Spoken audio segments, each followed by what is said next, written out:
और ये क्या कर रहे हो? अरे बनानी नहीं क्या? नहीं, ऐसे बैठा हूँ तो क्या। हाँ, कोई चक्कर नहीं है। कौन कौन था? कानू सन्याल और चारुदत्त मुजुमदार, हाँ।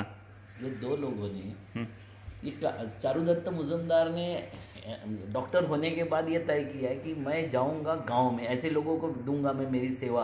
पैसे के लिए सेवा नहीं दूंगा मैं ऐसे लोगों को सेवा दूंगा कि जो लोग वास्तविक सेवा के हकदार हैं। ठीक है। वो घूमते घूमते नेपाल बॉर्डर पर पश्चिम बंगाल में नलबाड़ी करके एक गांव है, वहाँ वो गया तो उसको वहाँ एक मार्केट दिखा, बाजार दिखा पूरा। उस बाजार में सारा बेचने वाली लड़कियाँ थी, महिलाएं थी, लड़की महिलाएं थी। और उस बाजार के एक ऊंचाई पर दारू के ड्रम रखे हुए थे, और वो जो आदमी थे वहाँ के, वो सब दारू पी रहे थे, एक दूसरे को गाली गलौज कर रहे थे, मारामारी कर रहे थे। तो इसके समझ में नहीं आए हो क्या रहा है। तो जब तक ये समझता है उतने में दो घोड़े पर दो लड़के आए सवार होके, उनके साथ में वो भाला लेके और ढालाई तर वो सब थे। उनको जैसे ही देखा तो पूरा वो दारू वाले सब शांत हो गए, बाजार शांत हो गया। वो दोनों लड़कों ने नीचे इशारा किया, वहां से बाजार में से दो लड़कियां उठाई गई, घोड़े पर रख के वो निकल गए। मगर जहाँ घोड़ा 5 मिनट खड़े थे दोनों, वहां उन्होंने लीद किया था। और वो लीद को समझने के लिए सारे के सारे बेवड़े दौड़ पड़े उस तरफ, और फिर वहां मारामारी हो गई, सर फुटबॉल पूरा कि लीद मुझे ज्यादा मिल जाए। इसके साले समझ में नहीं आया हो क्या रहा है, ये क्या हो रहा है। ये किसी बात के लिए उस लड़की ले गए तो कुछ नहीं कर रहे, ये लीद के लिए लड़ाई कर रहे, आपस में लड़ रहे लीद के लिए। ये है कौन साले लोग। उनको वो बोलने को तैयार नहीं कुछ, उसके लिए उसने वहां रहना पड़ा। जब उसने वो प्रैक्टिस और वो शुरू किया तो उसको पता चला कि वो जमींदार के बेटे थे। जमींदार का फरमान है कि जो भी लड़की पसंद आ जाए वो ले जाएंगे 1 सप्ताह के लिए, और उनको जब मन भर जाएगा छोड़ देंगे। दारू उसके तरफ से फ्री है, मगर वो चावल के साथ में, जो चावल वो देता है और ये सब्जी देता है, उसके साथ में दाल नहीं होती, दाल बनती नहीं। ये घोड़े जो चना खाते हैं वो अक्खे गिरते हैं, उसके लिए वो लीद के लिए मारामारी कर रहे थे। और उसको लगा कि यही सही जगह है कि जहाँ मुझे रहना चाहिए और इनकी सेवा करनी चाहिए। वो गांव था नलबाड़ी, और वहाँ से नक्सलवाद शुरू हुआ। किस मुद्दे पर शुरू हुआ? यही जमींदारी प्रथा। अच्छा। जमीनों का ग्रैबिंग, लेबर का शोषण, उससे लड़ने के लिए। हाँ, उससे लड़ने के लिए शुरू हुआ। वही था, मतलब नोबल कॉज था, मतलब अपने हकों की लड़ाई लड़ने वालों को फिर उन्होंने नक्सली बनाया। उन्होंने शस्त्र। तो ये क्यों हुआ, देश में क्यों पनपा? सबसे पहला सवाल तो ये हो गया, ठीक है। हाँ। ये पनपा क्यों? ये पनपने की वजह थी कि चाहे मुगल हो चाहे अंग्रेज हो, किसी ने भी जंगल पर दावा नहीं किया। हाँ। जंगल पे राज आदिवासियों का था। हाँ। जैसी डेमोक्रेसी नाम की ये चिड़िया हमारे पास में आ गई। हाँ। वो डेमोक्रेटिक चिड़िया ने उनके शस्त्र डाल दिया पहले तो, और उनके शस्त्र पुराने हो गए, तीर कामठा और सब चराने हो गए। और इन्होंने क्या किया कि उनकी जमीन को नेशनल प्रॉपर्टी घोषित कर दिया, जंगल को नेशनल प्रॉपर्टी घोषित कर दिया, जानवर को, जल को, जंगल को, सब नेशनल प्रॉपर्टी घोषित हो गया। अब वो ट्रेसपासर हो गए। हाँ। आजाद भारत में वो ट्रेसपासर हो गए भाई, समझ गया। और जब वो ट्रेसपासर हो गए तो ट्रेसपासर के फसल पे हाथी घुमाना, बबूल के बीज भेजना, उनकी फसल को बर्बाद करना, ये 30 साल किया। उनकी बहू बेटियों के साथ में छेड़खानी से लेके उनको तोड़ने तक 30 साल किया। फिर उनको लगा ऐसे ही मरना है तो लड़के मरेंगे, और उन्होंने शस्त्र उठा लिया। उनकी क्या गलती? नहीं, कोई गलती नहीं। मैं वही तो कह रहा हूँ, हम भी वही कर रहे हैं। हम भी वही कह रहे हैं कि भाई उन लोगों ने अपनी जमीन बचाने के लिए, अपने घर बचाने के लिए उन्होंने शस्त्र उठाया। सरकारों ने उनको नक्सली घोषित किया कि भाई तुम ये, और नक्सलियों को आपको किसने मना किया था क्या करने में, शस्त्र उठाने से? 50 में तुम्हारी जमीनों को नेशनल प्रॉपर्टी घोषित कर दिया। लैंड एक्विजिशन होता है तो आप मना नहीं कर सकते हो। हाँ, संविधान में। हाँ, वही था। अभी जो नया कानून है उसमें तो आप मर्जी से, जिसकी मर्जी जमीन आपका घर बना हुआ उसको भी उठा सकते हैं। हाँ? नहीं, वो 50 का कानून उस टाइम पे। लेकिन उसके बाद कुछ कानून बने जिन्होंने ये कहा कि कम से कम उस एरिया के 70% लोगों की सहमति चाहिए। वो 13 में बना, 13 में बन गया। उसके बाद आज उन्होंने ये कर दिया कि 13 में बना, तब तक लूट रहे थे। हाँ। 13 में कॉम्पेंसेशन बढ़ गया। हाँ। सवाल है सोशल, जिसका सर्वे होना था वो सोशल सर्वे बंद कर दिया। हाँ। सवाल ये तुम्हारे विरोध में कानून बन रहे थे, तुम क्या कर रहे थे? यस। मैं तो आदिवासी तो लड़ रहा है, तब तो हम क्या था, क्या कर रहे थे? बच्चे थे आपको हम, पता है? बच्चे थे हम तो तब। आदिवासियों के कानून संविधान में किसने डलवाया? हम्म। आप सारे सामाजिक लोगों को बताओ किसने डलवाया? नहीं मालूम। जयपाल सिंह मुंडा, हाँ, नाम सुना है? बिरसा मुंडा की फैमिली से है। अरे बाबा, माफ करो यार सब। जयपाल सिंह मुंडा जो इस देश का 1932 का पहला हॉकी का वर्ल्ड कप लाया था, उसकी कैप्टनशिप में लाया था। ध्यानचंद को सर पे उठा के नाचते हो, जयपाल मुंडा का कहाँ है? कहाँ है? नाम नहीं पता तुम्हारे? वो पहला आदमी था जिसके नाम से जहां अंबेडकर हार गए थे चुनाव अपना, उसने 5 सांसद जीता के लाया था अपने नाम से। झारखंड, ये जो है स्वतंत्र झारखंड, ये उसकी डिमांड थी। और उसके जितने थे, उसके पीए, उसके ड्राइवर, उसका खानसामा, ये सब मुख्यमंत्री, उप मुख्यमंत्री, सांसद बन गए। उसको क्यों नहीं बनने दिया? वो पहला पार्लियामेंट्रियन था जिसने ये संविधान सभा में आदिवासियों के हक के लिए लड़ाई किया। पहला वर्ल्ड कप लाने वाला वो आदमी था। इस देश का पहला आदिवासी आईसीएस था। कहाँ है? मतलब उसको बनने ही नहीं दिया। वो सांसद जो अपने ताकत पे बना, उसके खानसामा और इसको सबको बनाया, उसको तोड़ दिया पूरा। और आपको मालूम है आपका कौन सा हत्याकांड है पंजाब का? जालियांवाला। कितने लोग मरे थे? है ना? 5000 लोग मारा था खरसवा में। नाम सुना है? खरसवा नाम नहीं सुना ना? 5000 लोग मारा था। उनकी खबरें और कहाँ? 1 जनवरी 1949 को मारा था, 1948 को, आजाद होने के बाद। आजाद होने के बाद। झारखंड में? हाँ, अभी झारखंड में पड़ता है वो खरसवा। अभी खरसवा टाइप कर लो गूगल पे, आपको आ जाएगा। सरकार बोलती है 2000 लोग मर गए, 5000 से ज्यादा लोग आदिवासी मार दिए थे। इसको हाउस अरेस्ट कर लिया था। किसको? जयपाल सिंह मुंडा को। और वो मीटिंग में नहीं पहुंचा तो आदिवासी वायलेंट हो गए, तो उसके ऊपर फायरिंग कर दिया। और स्वतंत्र भारत का एक भी नेता, इंक्लूडिंग गांधी, कोई कुछ नहीं बोला उस पर एक शब्द। मैं ढूंढते रहता हूँ हर वक्त कि कम से कम गांधी बोला होगा, बाबा साहब बोले होंगे, कोई नहीं बोला उसको। क्यों भाई? क्या नाम है?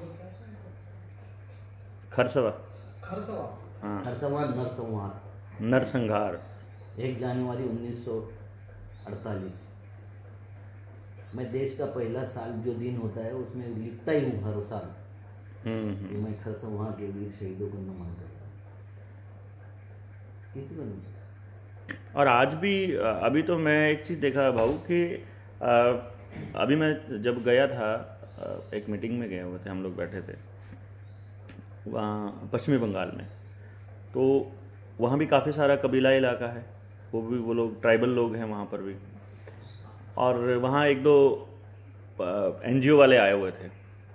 तो वो एनजीओ वाले क्या बोलते हैं कि हमको सरकार से फंड मिलता है इन आदिवासियों के वहाँ जा कर के इनको पढ़ाने का और इनको पानी की सप्लाई के लिए जागृत करने का कि तुमको मतलब वही जो ग्रिड में आकर के और मतलब इन हमारे हिसाब से चलो, हमारी पढ़ाई पढ़ो, और ये तो कुछ नहीं है, ऐसे करके। इसको समझने की जरूरत है। हम क्यों जाते हैं आदिवासी इलाकों में? क्योंकि हमको सस्ता लेबर चाहिए, सस्ती प्रोस्टिट्यूट चाहिए, सस्ते घर के काम वाले चाहिए। कहाँ से आएगी? जब तक तुम उसको नहीं उजाड़ोगे, वहाँ से जंगल से नहीं पकड़ोगे। और भगाना क्यों है?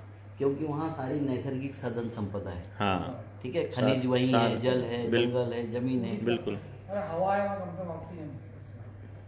ये सब लूटना है तुमको। और उसके लिए उनको बाहर निकालना है। बाहर निकालने के लिए वहाँ सड़क होनी चाहिए। सड़क वो बनने नहीं देते थे। वहाँ कुछ बताया उन्होंने कि सड़क नहीं बनने दी। आपने बनने दी है ना सड़क शहर में? हाँ, वही ना मैं ये कह रहा हूँ। उन्होंने एक भी गांव ऐसा बताओ कि जो सड़क बनने से आबाद हो गया। मैं वही तो कह रहा हूँ। हम हमारे गांव के ऊपर से जब फ्लाईओवर जाता है ना, तो गांव बर्बाद हो जाता है, सब कुछ बर्बाद हो। वहाँ की इकोनॉमी समाप्त हो जाती है। जिस गांव से सड़क ऊपर से ब्रिज गुजर गया, वहाँ के होटल, वहाँ के छोटे छोटे दुकानदार, वो सब मर जाते हैं। जाने चीजें खत्म हो जाती है। और सब हमारे मेरे को ध्यान है, ये मालूम है उनको, वो ये मालूम है उन लोगों को, इसलिए वो ये सब कर रहे हैं। और जब मैं उन आदिवासियों की बात बता रहा था तो उन लोगों ने क्या किया, फिर मैंने उनको बोला कि आप तो इसका मतलब जो है कि उनको उन्हीं के गुलाम बनाने की दिशा में काम कर रहे हो। एनजीओ वाले बोले ऐसे कैसे?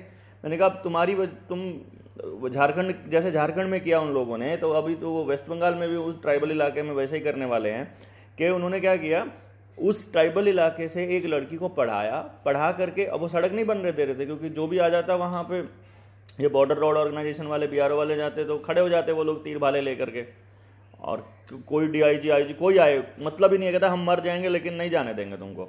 उन्होंने उस इलाके से एक लड़की को डीसी बनाया, आईएएस का, यूपीएससी का पेपर क्लियर करवाया, और फिर वहाँ ढोल नगाड़े बजवाए सरकार ने, इसी सरकार की बात है, मौजूदा सरकार में, और वहाँ फिर उन आदिवासियों ने अपनी आईएएस बेटी के स्वागत के लिए खड़े होकर के सड़क बनवाई कि हम उसका स्वागत करेंगे, वो आएगी, उसको गड्ढे लगेंगे। देखो ये देश में आप जैसी बात करते हो, आपको विकास विरोधी बोलते हैं।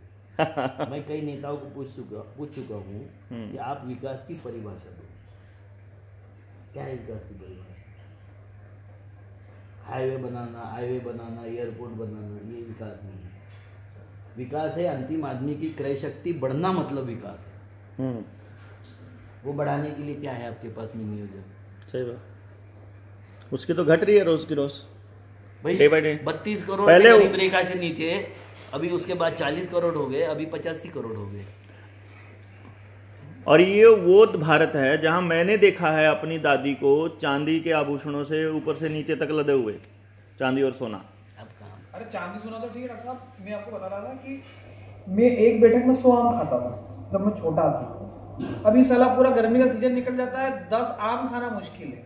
और मेरी दादी यूं कहती थी कि इतना आम होता था कि सड़कों पे इतनी गुठलियां होती थी। हमने रोड बना दी, सारा जो भी अच्छी क्वालिटी होती है ना, सारी शहर चली जाती है। यही नहीं, बच्चा ही नहीं है ना, यही नहीं। शहर किस लिए जाती है? ये इसके लिए, पैसे के लिए। बस करो। देखो दुनिया के सारी मुद्राओं की कीमत कम होती, डॉलर की क्यों नहीं होती? ये सवाल मैंने पूछा, डॉलर की और उसकी सऊदी अरब वाली। सऊदी अरब की भी उसमें बैलेंस है, इसके सामने डिपेंड डॉलर ही है। क्यों नहीं होती?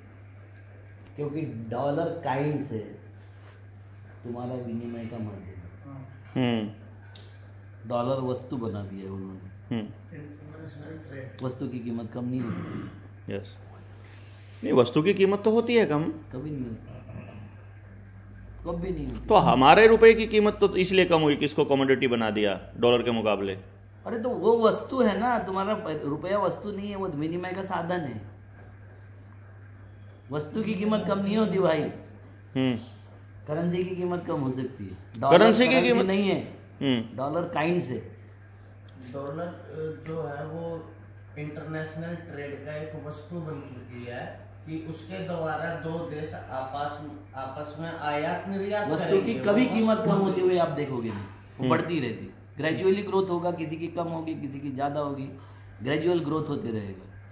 कीमत गिरती है करेंसी की, और कीमत गिरती है ह्यूमन पावर की, परचेजिंग ह्यूमन पावर। मेरी बेटी अभी लंदन वहाँ है, ऑस्ट्रेलिया में काम कर रही है, उसका पैकेज है 80 लाख रुपए का। वो यहाँ अगर काम करेगी तो 8 लाख में करेगी। कम क्या होगा? देखो सोने का दाम वही है, एल्यूमिनियम का दाम वही है, जो भी चीज सृष्टि में होगी पूरे वर्ल्ड वाइड दाम एक ही है। फिनिश प्रोडक्ट के दाम कम ज़्यादा हो जाएंगे, क्योंकि फिनिश प्रोडक्ट के पीछे आपका लेबर लगा है। तो यहाँ सस्ता लेबर मिलता है करके आ जाओ, मतलब हमारे ह्यूमन पावर की जो वैल्यूएशन है वो हमारे सरकार ने ऐसी तैसी कर दी है। यूरोपियन देशों से सस्ती लेबर है इंडिया में, यही बोलते हो ना, इसी वजह से इंडिया को वर्ल्ड का आईटी सेक्टर का हब बोला जाता है, क्योंकि यहाँ की आपने क्या तय कर दिए कि तुम्हारे 1 घंटे में काम करने में जितने पैसे लगते होंगे इसको 10 घंटे रगड़ लो। हाँ, ये चू नहीं करेगा। सर एक जो बताया आपने कि पैसा वस्तु विनिमय का माध्यम बना, तो माध्यम बना, जैसे हवा